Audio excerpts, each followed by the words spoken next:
Veg village ফুডে আপনাদেরকে আবারও অনেক অনেক স্বাগত। আজকে আবার একটা নতুন রেসিপি নিয়ে চলে এসেছি। অনেক দিন কিন্তু আমি ভিডিও দিইনি, একটা কারণ থাকার জন্য। আর ওই কারণে আজকে আমি আম কাসন্ডা বানাবো, তাই পুরো ভিডিওটা আমরা দেখতে থাকুন। আশা করছি আপনাদের ভালো লাগবে।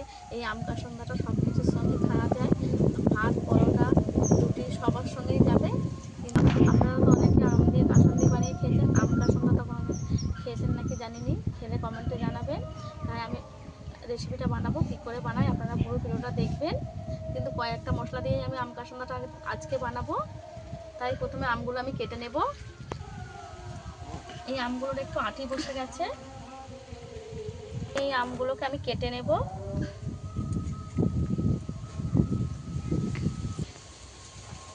সুন্দর করে আমগুলোকে ছাড়িয়ে নিতে হবে। আমটা তো আমি ছাড়িয়ে নিয়েছি, কিভাবে আমি জিরে জিরে করে কেটে নিয়ে একবার দেখিয়ে দেবো আপনাদেরকে। সব দিকটা আমি এইভাবে একটু একটু করে চিড়ে চিড়ে দেবো, যতটা পারেন চিড়ে দেবেন।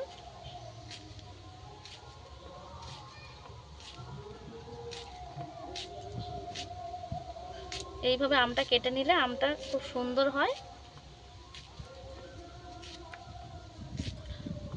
আর সহজেই ঝুড়ো ঝুড়ো করে কাটা যায়। সাইড দিয়ে ধরে এইভাবে কেটে নেব, এইভাবে ঝুড়ো ঝুড়ো করে কেটে নেব আমটাকে। এই আচারটার জন্য একটু বড় সাইজের আম দিলে একটু ভালো হয়, কিন্তু আমার কাছে বেশি বড় সাইজের আম নেই। এগুলো আমাদের গাছের আম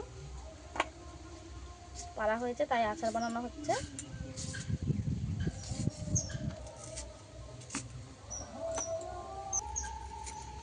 বীজটাকে এবার ফেলে দেব। আম কিন্তু আমি চার ধার দিয়ে ছাড়িয়ে নিয়েছি, এবার বীজটাকে ফেলে দেব। একইভাবে আরও আম কেটে নেব, কীভাবে কাটবে আমি দেখিয়ে দেব। আমের গাটা যতটা পারেন চিড়ে নেবেন।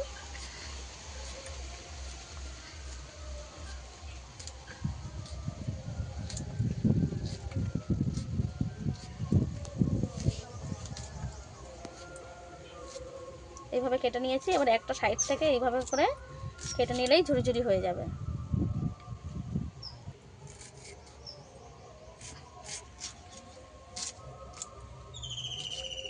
কত সুন্দরভাবে ঝুড়ো ঝুড়ো হয়েছে। এই যে সব আমগুলো কেটে নিয়েছি এইভাবে ঝুড়ি ঝুড়ি করে, এইবার ভালো করে দুবার করে ধুয়ে নেব, ধুয়ে নিয়ে ছেঁকে নেব। আমগুলোকে একটু চিপে চিপে তুলে নিতে হবে।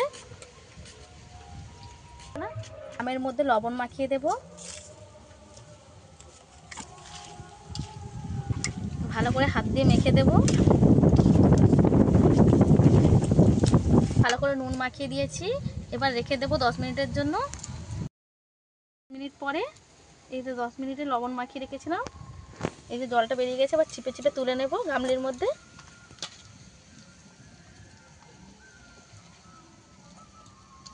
তুলে নিতে হবে যাতে করে জলটা যতটা সম্ভব বের করে দেওয়ার জন্য।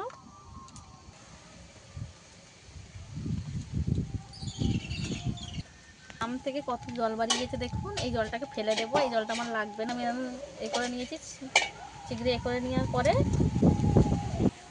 এখানে আমি চিনি নিয়েছি 1 বাটি, এখান থেকে হাফ বাটি চিনি দিয়ে দেব। এই চিনিটা হলেই আমার হয়ে যাবে, বেশি চিনি লাগবে না। এখন চটকে কিছুক্ষণ রেখে দেব, ভালো করে একটু চটকে মাখিয়ে দেব। যেহেতু এটা আমার মিষ্টি আম, অল্প চিনি দিলেই হবে। চিনিটা গুঁড়ো করেও দিতে পারেন, আমি এরকম বড় বড় দানায় চিনি দিয়ে দিয়েছি।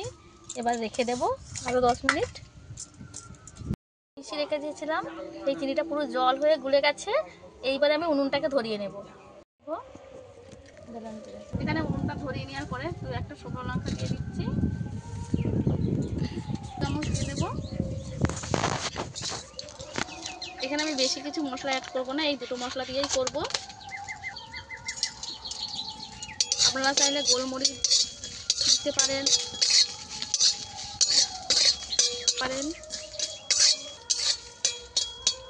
এখানে আমি এটা হালকা করে ভাজবো, একদম পুড়িয়ে নেব না।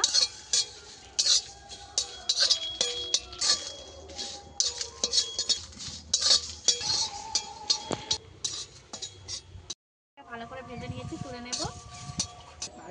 জিরে আর লঙ্কাটাকে আমি একদম হালকা করে ভেজেছি, একদম কালো করে পুড়িয়ে নিয়ে হালকা করে ভেজে নিতে হবে। মশলা ভেজে নিয়েছিলাম যে কড়াটা ভালো করে গরম হয়ে গেছে। ওই কড়ার মধ্যে দিয়ে দেব যে আমটা রেখে দিয়েছিলাম।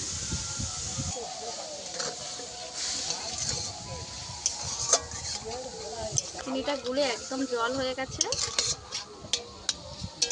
আমটা দিয়েছি, এই আমটার মধ্যে আমি নাড়াচাড়া করবো না, একদম ভালো করে ফুটিয়ে নেবো আমটাকে।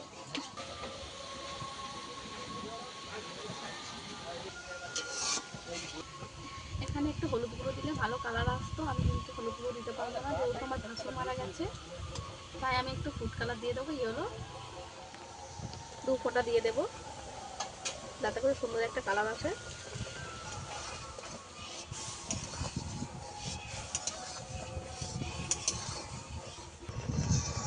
সুন্দর একটা কালার চলে এসেছে,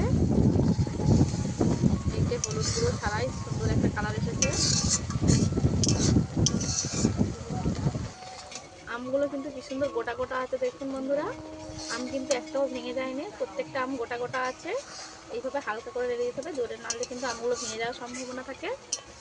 মশলাটা আমি আধা ভাঙা করে নিয়েছি, জিরে আর হচ্ছে কি শুকনো লঙ্কা, আপনারা চাইলে তো একটু গোটা ধনেও দিতে পারেন, কিন্তু আমি ধনে এখন ব্যবহার করছি না, পছন্দ মতন মশলা দিয়ে করতে পারেন।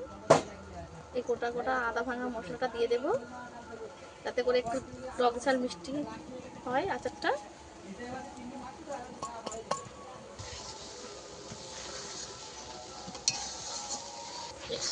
মশলা দিয়ে এটাকে নামিয়ে নেব। এবারে এই আচারটা ঢেলে নেব। একদম রেডি হয়ে গেছে, কত সুন্দর দেখতে লেগেছে দেখুন। ঠান্ডা হওয়ার পরে এটাকে আপনারা বয়ামে করে সারা বছরের জন্য রেখে দিতে পারেন, ভাত বা রুটি পরোটার সঙ্গেও খেতে পারেন সার্ভ করে। আমার এই আম কাসুন্দার রেসিপিটা আপনাদের কেমন লেগেছে অবশ্যই কমেন্টে জানাবেন। যদি ভালো লেগেছে একটা করে লাইক করে দেবেন, আর এরকম নিত্য নতুন ভিডিও পাওয়ার জন্য আমার চ্যানেলটা সাবস্ক্রাইব করে আমার পাশে থাকার জন্য আপনাদেরকে অনেক অনেক অনুরোধ রইল। আজকে ভিডিও এই পর্যন্ত, দেখা হচ্ছে নতুন কোনো ভিডিও নিয়ে।